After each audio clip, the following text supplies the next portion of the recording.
Welcome, you're watching Vox News, your daily news updates with Rita Kamkumo. Our headlines today: the Zimbabwe government accuses the opposition of plotting with the West to smuggle guns into the country to overthrow President Mnangagwa's administration. President Cyril Ramaphosa vows to diversify South Africa's electricity to reduce carbon emissions and drive economic growth. Victoire Gnassingbe becomes the first ever female prime minister to head the government of Togo.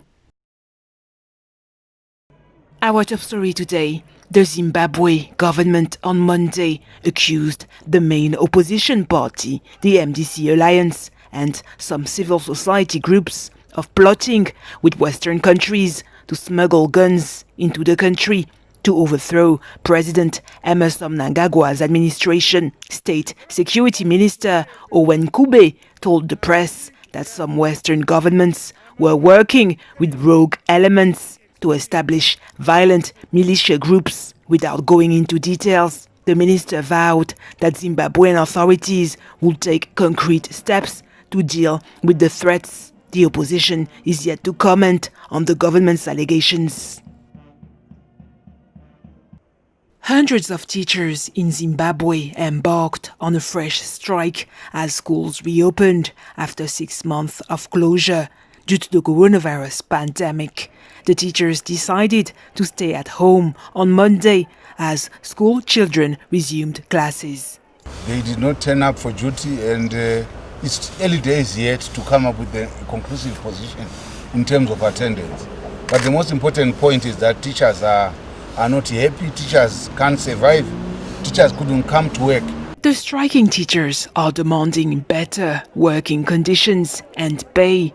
Their salaries have been badly eroded by inflation. From $550 a month in 2018, some teachers are now paid about $40 a month, according to the teachers' union's representative. $40 is an insult. And we are saying, if government is really serious, let's engage and make sure that we go somewhere. Teachers have lost their ranking in terms of our society. It's actually an insult to be a teacher. It's a curse. And people are simply saying, if government is honest, address the problems so that we don't have people who are coming 100% every day to school, yet they are physically absent, yet they are psychologically absent in these schools. The teachers are urging the government to review their salaries and to provide coronavirus protective equipment to ensure teachers and learners' safety. In neighboring South Africa, President Cyril Ramaphosa on Monday vowed to diversify as well as expand his country's electricity generation by an additional 11,000 megawatts to boost economic growth and reduce carbon emissions. The additional megawatts will be procured from diverse sources, including solar, wind, gas, coal, and storage. According to President Ramaphosa, South Africa currently uses over 30,000 megawatts of electricity daily generated from coal-fired plants.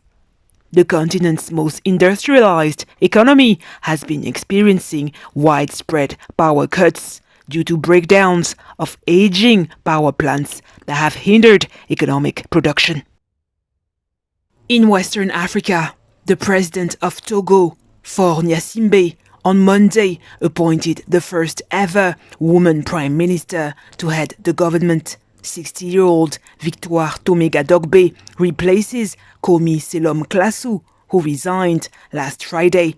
Gnassingbe is a close ally of President Gnassingbe. She has served as his chief of staff since 2009. Her nomination came as the country had been due for a government reshuffle since Gnassingbe's re-election for a fourth term in February, but the changes were delayed due to the coronavirus pandemic.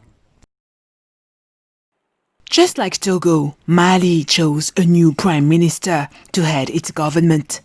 Mali's new interim prime minister, Mokhtar Wane, took office on Monday, installing a transitional government following the military coup of the 18th of August. The 64-year-old former foreign minister on Sunday was appointed by a junta-backed committee in agreement with the Economic Community of West African States. He will head the transition government for at most 18 months before the staging of new elections. In Eastern Africa, 45 local officials in Ethiopia have been sacked on Monday over recent deadly attacks on civilians. According to the Ethiopian Human Rights Commission, at least 15 people were killed by armed attackers last Friday in the western region of Metekel in the Benishangul-Gumuz state. 2 other deadly attacks on civilians took place earlier this month in the same region, forcing hundreds of people to flee their homes. Getegun Abdissa, the deputy administrator of the region, said 5 districts in the area were placed under martial law as a result of the deadly assaults. A total of 45 officials, including top security officials, have been dismissed or suspended from their posts following Friday's deadly assault. Some of them are currently under police investigation. Ethiopia's Orthodox Church on Saturday celebrated the Meskel holiday in the capital Addis Ababa. However, the crowds were far smaller than usual due to the coronavirus pandemic. We are celebrating the Meskel holiday in a very different way this year because of the COVID-19 pandemic. Hundreds of thousands of Orthodox believers used to celebrate Meskel at this place. However, for the first time, only church members are celebrating the holiday without the crowds. There are no believers attending the celebration. This is very sad. It has changed the feel of the celebration. Meskel, or the finding of the cross, marks the finding by Saint Helena of the true cross on which Jesus was crucified. It is one of the most significant holidays in Ethiopia, where Orthodox Christians account for more than 43% of the population. In neighboring Kenya, President Uhuru Kenyatta on Monday announced the easing of coronavirus restrictions, including the reopening of bars and restaurants. That the prohibition against the operation of bars and the prohibition against the sale of alcoholic drinks and beverages by ordinary restaurants and eateries shall stand vacated with effect from the 29th of September 2020. That the closing time for all bars and restaurants and eateries shall be 10 p.m. every day with effect from the 29th of September 2020, and their operations shall be with strict adherence to the applicable guidelines and protocols issued by the Ministry of Health. However, schools will remain closed until further notice. I call upon the Cabinet Secretary for Education, once we have agreed on the how, he will thereafter immediately issue a calendar for the resumption of the 2020 academic year, if it is to be, or if it is going to be 2021. President Kenyatta also eased restrictions on religious gatherings and the national curfew. In line with the recommendations of the Interfaith Council, the permitted maximum size of religious gatherings is increased to 1/3 of its normal sitting capacity, but with strict adherence to all applicable guidelines and protocols issued by the Ministry of Health. Therefore, effective tomorrow, Tuesday, the 29th of September 2020, the nationwide dusk to dawn curfew will run from 11 o'clock at night to 4 o'clock in the morning. The easing of coronavirus restrictions comes as the rate of new infections in the country has been declining.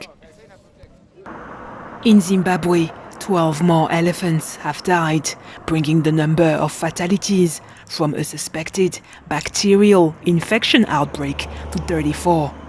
Wildlife authorities on Monday confirmed that the animals died over the last few weeks in and around the forests between the famous northwestern Wanje National Park and the city of Victoria Falls. We first discovered the dead elephant in August. I think it should be on the 24th of August. And the numbers have been increasing. So over the last 2 months, we are now talking of at least 34 elephants which succumbed. Those elephants, we discovered the dead bodies in the area between Wanje National Park and Victoria Falls. We ruled out things like anthrax. Poaching was also ruled out because the tusks were intact. So anthrax was negative. So the test that we did, there was an indication of a bacterial infection. President Emmerson Mnangagwa stated that wild animals are more susceptible to disease during the country's dry season, which roughly runs from August to November. Some of these things, they normally happen during this time of the year because of stress. You know, elephants are heat sensitive, and sometimes they travel long distances in search of food, in search of water. Some samples have been sent to a laboratory in Britain, while others will be dispatched to South Africa and the United States for further tests and analysis. On the international scene in China, Beijing Yuan's Congolese striker Cedric Bakambu has made the country's history by becoming the club's best striker ever. The 29-year-old international player scored the second goal when Beijing Yuan beat Shijiazhuan Everbright 4-0 in the Chinese Super League on Monday, bringing his number of goals to 50 with the Chinese club. Since his arrival in China in 2018, the former Villarreal player has been involved in 69 goals in 69 matches. Bakambu on Monday said on Twitter that he is proud to become the all-time best goal scorer of Beijing Yuan history and vowed to continue achieving wonders. That's it for today. Thank you for watching Vox News.